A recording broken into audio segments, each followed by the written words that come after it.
This is the story of a really strong dude. What makes Eminence and Shadow incredibly unique is there are 114 women ready to die for him. And these gals are extremely loyal. Without any further ado, let's delve into the life of the wannabe mob. Akane Nishino is an honor student who is liked by everyone.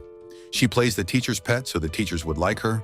She plays the popular girl so the girls in her class would like her. And she is very careful to make sure no one would hate her. That's how she has lived up until now. Then there's Minoru Kagenou, who never looks at her.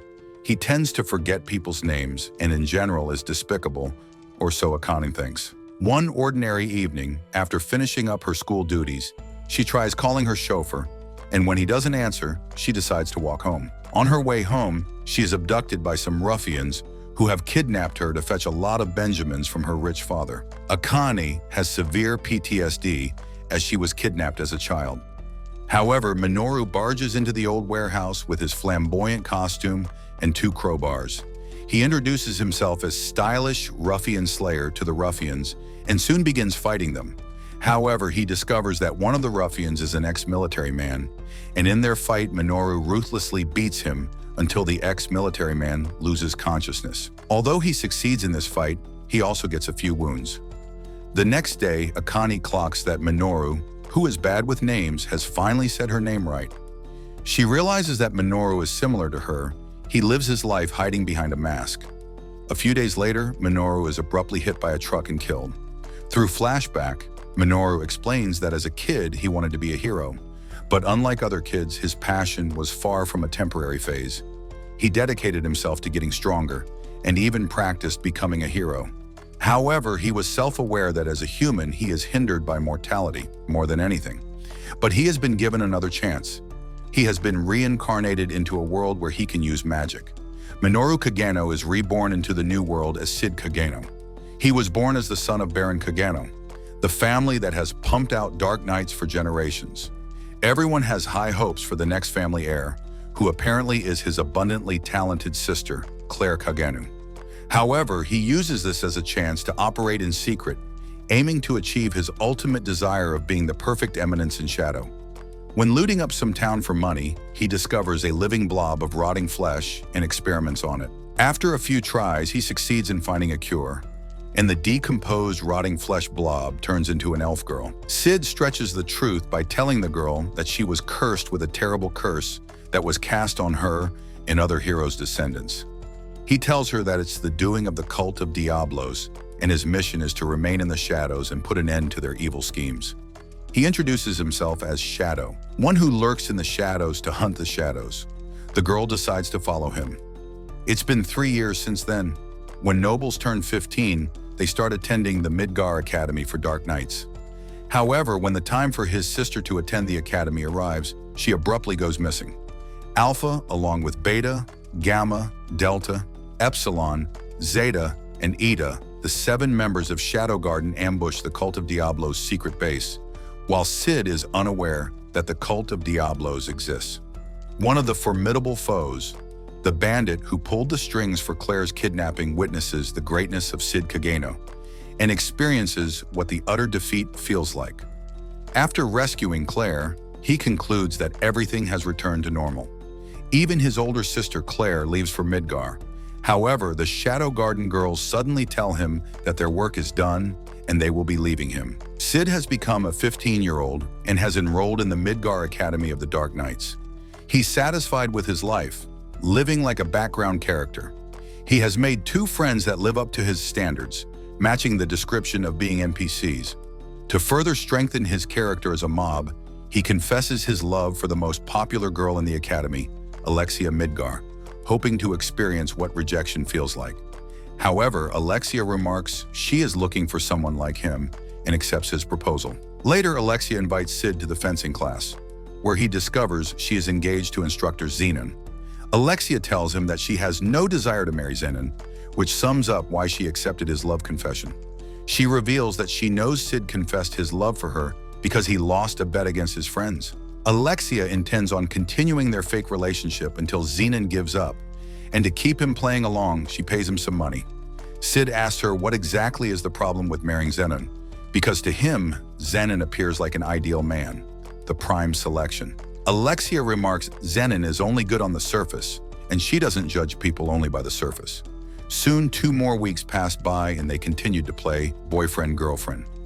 Alexia is frustrated over her fencing style, which is similar to Cid's, very ordinary and nothing unique. Alexia was named Fencer Ordinaire, and her older sister was very skillful. The next day, Zenon confronts Cid and reveals Alexia didn't return to the dorm the last night, and the last person she was with was Cid. As a result, he has Cid arrested. Alexia opens her eyes in a cell next to a mutated, distorted human girl. Her kidnapper, a cult scientist, steals her blood, claiming it contains demon DNA, which will allow him to revive the demon in modern day. Meanwhile, Cid is being tortured by the Royal Knights for Alexia's location, but since he has built the physical pain tolerance, he doesn't feel anything. Instead, he puts up the act of feeling intense pain to look ordinary. Zenon reports to Alexia's older sister Iris about Alexia's kidnapping, who after 5 long days decides to let him go. Later, Alpha stops by Cid's house and reveals the girls have been monitoring the cult and have made good progress while increasing the influence of the Shadow Garden. Alpha has planned to launch simultaneous attacks on all the Fenrir sect hideouts, aiming to rescue Princess Alexia and destroy the cult of Diablo's hideouts across the capital, with 114 loyal soldiers. Soon after, Cid and the Shadow Garden start to act. Cid kills the 2 knights who tortured him, and soon the capital of Midgar goes into the state of chaos. Meanwhile, the cult scientist extracts a very large quantity of blood from Alexia and injects it into the mutated girl's body, triggering a transformation that makes her a demon. However, the demon frees her but kills the scientist. Alexia then encounters Zenon, who reveals he exchanged her with the cult for money and power. Alexia attacks him, but Zenon effortlessly pins her down. Soon after, Cid interrupts their fight. Zenon labels Cid a coward for only coming after weak members of the cult, and not someone of his caliber, the wannabe high-ranking knight. Meanwhile, Iris steps forward to fight the demon, but after a few blows she realizes her attacks aren't making any difference, as the demon possesses incredible healing ability. Alpha intervenes and defeats the demon girl with a single blow, before revealing herself as a member of Shadow Garden and leaving. Cid starts to overpower Zenon with his simple yet effective fencing style, reminding Alexia of her childhood. As a child, she realized that she didn't have any innate fencing talent like her older sister Iris, and despite that, she continued to train, hoping she would eventually become strong. She began admiring Shadow, not knowing Shadow is Cid in disguise. Realizing that he can't win against the Shadow, Zenon swallows pills that turn him into a demon and increases his power. However, Cid sets off a magical bomb, dissolving Zenon and destroying some of the city, which has now been evacuated. Once the dust of the conflict settles, Iris spots Alexia, and both return home. A few days later, Alexia tells Cid that she has started to like her fencing style, but not because of him. She then asks him if they can keep pretending to be a couple since Zenon is not there. Cid refuses and gets punished violently. Elsewhere, Alpha and the rest of the Shadow Garden are investigating a group that has been masquerading as Shadow Garden. Meanwhile, Iris issues some knights to investigate Shadow Garden and the cult of Diablos.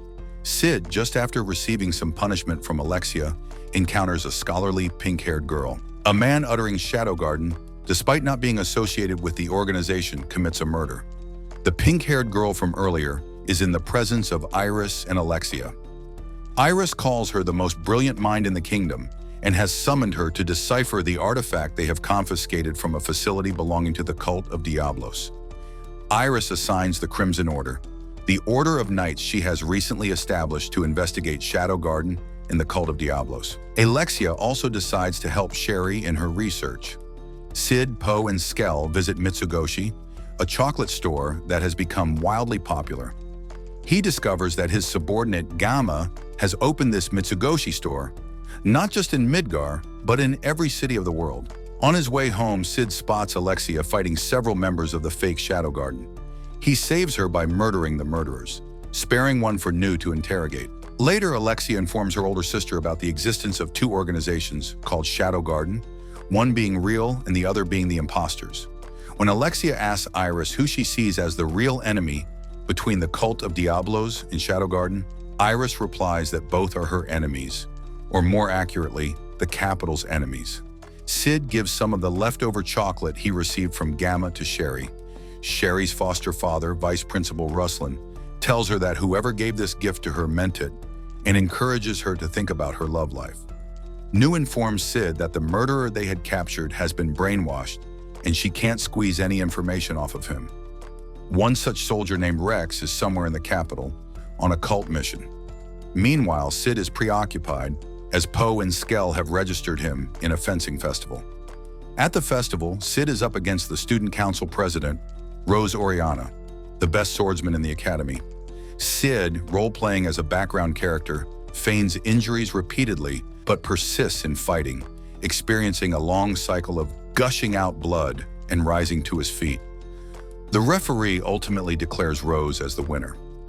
After the fight, Cid meets Sherry outside the arena, but apparently he doesn't remember her. In a local cafe, Sherry asks him to be her friend for the starters, and when he accepts, Sherry informs her father, who has camouflaged himself behind the store's glass window, that she has finally made a friend. Sherry, being aware that Cid and Alexia have dated before, meets Alexia to confirm if they are still in the relationship. She tells Alexia how she and Cid have gotten closer and wants to ask Alexia if she still dates him. Alexia remarks that she and Cid faked their relationship. However, Alexia appears to be privately upset. Later, the fake Shadow Garden ambushes the Magic Academy and erects an anti-magic barrier. The murderers start attacking people, and when Rose is about to be attacked by the murderers, Cid jumps in to save her and is severely wounded. Rose assumes Cid rushed in to save her because he genuinely loved her. After the students are taken to the auditorium, Cid revives himself by thumping his heart several times. Rex breaks into Sherry's room through the window while she is researching the artifact. He reveals his mission is to retrieve the pendant artifact, and just as he is about to attack Sherry, the vice commander of Crimson Order steps forward to protect her.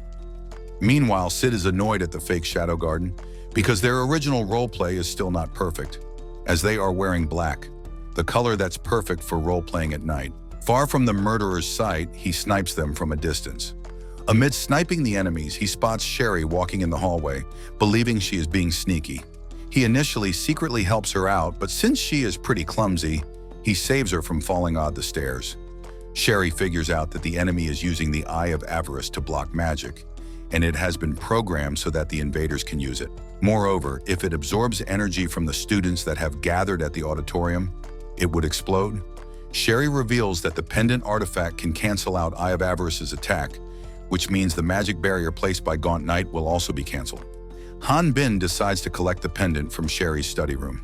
Meanwhile, Rex informs Gaunt Knight that some of their units have been wiped out by someone strong, which very likely is Shadow Garden. On his way to retrieve the pendant artifact, Rex and his ghouls get annihilated by Cid. New informs Cid that the Shadow Garden is ready to ambush and they are awaiting his signal. However, he tells New to wait until Sherry overwrites the Eye of Avarice's power. Sherry succeeds in controlling the Eye of Avarice and can stop it from blocking off their magic. She uses the secret tunnel inside her room that leads to a level above the auditorium. She throws it from the top and cancels out Eye of Avarice's magic cancellation barrier. Rose, who couldn't do anything before, is the first one to act after detecting that the magic barrier has been canceled. She is still feeling weak because the magic power stolen from her doesn't return. In a critical situation, Cid arrives disguised as Eminence in Shadow, and the Shadow Garden starts killing the enemy. Shadow confronts the Gaunt Knight and reveals he is Sherry's father, Ruslan. Ruslan reveals that he was once a strong swordsman, but some illness weakened him and left him helpless. However, this is where he ignited a relationship with Sherry's mother, hoping that she would use the Eye of Avarice to revive his powers. However, when she grew too afraid to continue her research, Ruslan killed her and facilitated Sherry to continue her mother's research. Ruslan combines the eye with the pendant relic and regains his power, his swordsmanship. Ruslan boasts that he has blamed Shadow Garden for all the crimes. However, Ruslan still fails, and Eminence in Shadow kills him in front of Sherry. After this, the capital of Midgard designates Shadow Garden as an evil organization, and Cid appears to be unbothered by it. Meanwhile, Sherry decides to transfer to a scientific research academy to pursue her new goal, since she has nothing left in Midgar. She keeps her new goal a secret even from Cid. Cid receives a letter from Alpha, inviting him to the sacred land of Lindworm. Meanwhile, Alexia and Iris are at Cid's store to purchase some clothes for Alexia, who will be setting off to the impending goddess's trial as a special guest. A flashback shows Cid pretending to have miraculously survived the injuries that he got from trying to rescue Rose. At present, she has sworn to accept his feelings and hopes that she will marry him once he wins the goddess's trail and convinces her father. When she brags about how legendary goddess Beatrix, who empowered 3 heroes who are worshipped by people in Lindworm, is, he mistakenly believes she is trying to convert him. In Lindworm, Cid learns about an artist with widespread success who has apparently plagiarized the stories from his original world. Initially believing that someone else must have reincarnated from his world, he soon discovers that Beta is this successful author with Natsume as her pseudonym, and she already has a few hit series. Beta gives him a briefing on her mission progress through one of her publications to kill the suspicions. A cultist murders Archbishop Drake of Beatrix's church, and while the murderer escapes, Epsilon catches one of its men and annihilates it. Cid encounters Alexia in a local mixed hot spring, where she enlightens him about the festival of Goddess's trial, where ancient warriors awaken and come out of the sanctuary to compete against the challengers.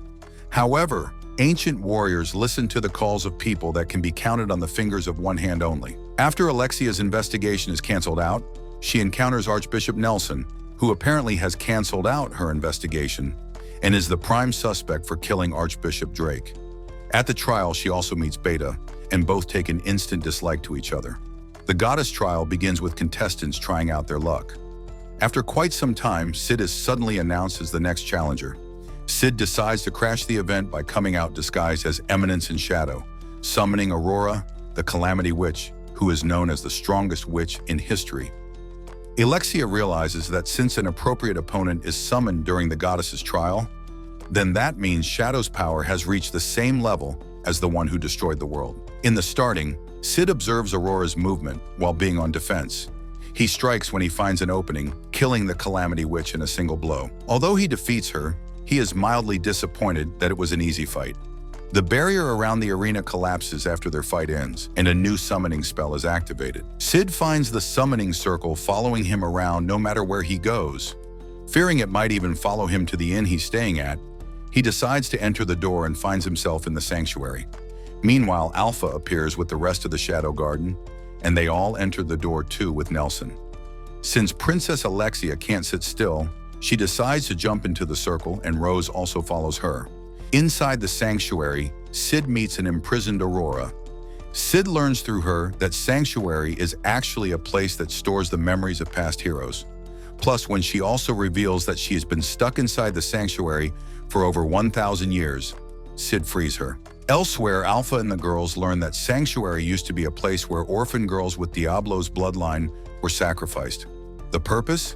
To resurrect the Diablos. Various orphans who were the subjects died, and the survivors became strong heroes. It is revealed that experiments on Diablo's arm produce some kind of pills that turn the consumer into demon. Once a year, it grows 12 beads, which grant the cult's 12 leaders, the Knights of Round. Well, anyway, hope you enjoyed the video. What should we cover next? Tell us in the comments.